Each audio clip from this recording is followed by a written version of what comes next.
see blue lagoons, journalists see red lines. In 2025, the Maldives, the postcard-perfect archipelago India once counted as a dependable ally, is convulsing with youth-led rallies, tear gas, and handcuffed reporters.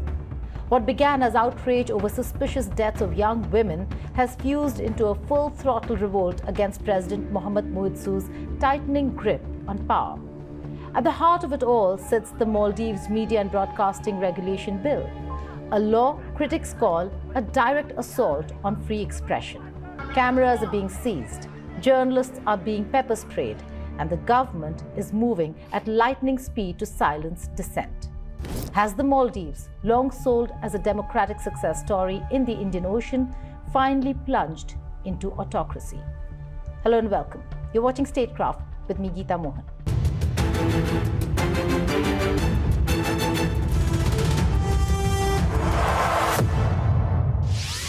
President Muizzu rode a nationalist India out wave to power in late 2023.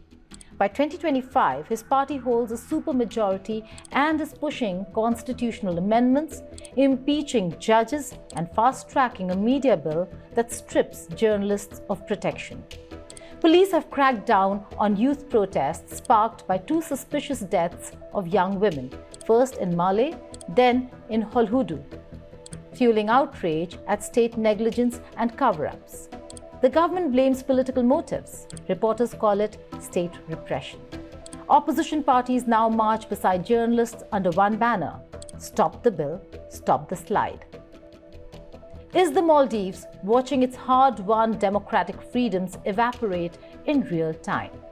Across Malé and the atolls, camera crews are dodging batons. The Maldives Journalists Association, once a mild-mannered lobby, is now on the front lines of street protests. Placards demand no censorship as police move in with pepper spray.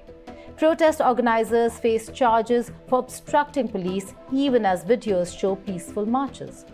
Parliament is rushing the media bill through stacked committees while protesters chant outside.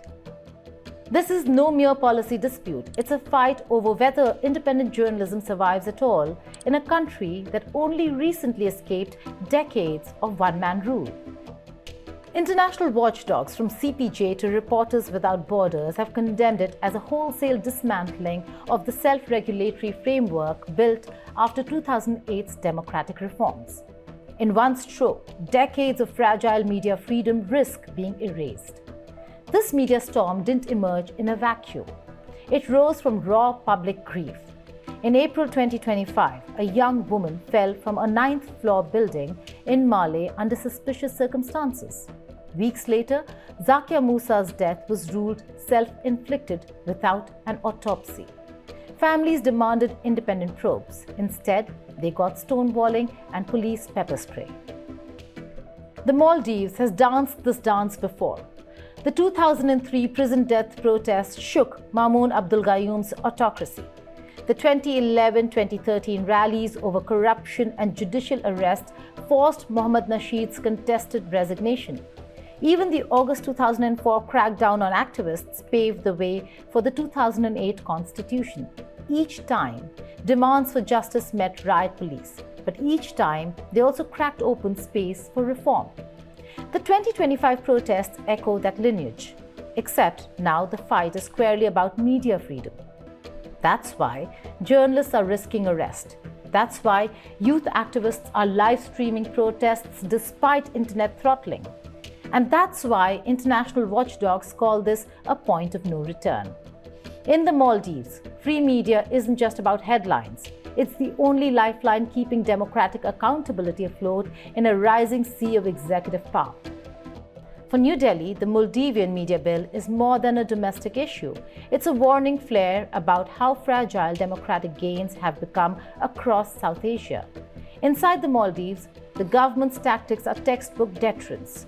Peaceful journalist protests violently dispersed, leaders arrested on dubious charges, parliament committees reshuffled to ram the bill through, police raids justified as maintaining order. Yet, each crackdown only feeds the narrative of an administration scared of scrutiny. New Delhi must decide, double down on quiet diplomacy and development aid or publicly champion Maldivian democratic forces at the risk of further alienating Muizzu. With Chinese naval visits and comprehensive strategic partnership agreements in the background, every misstep carries weight.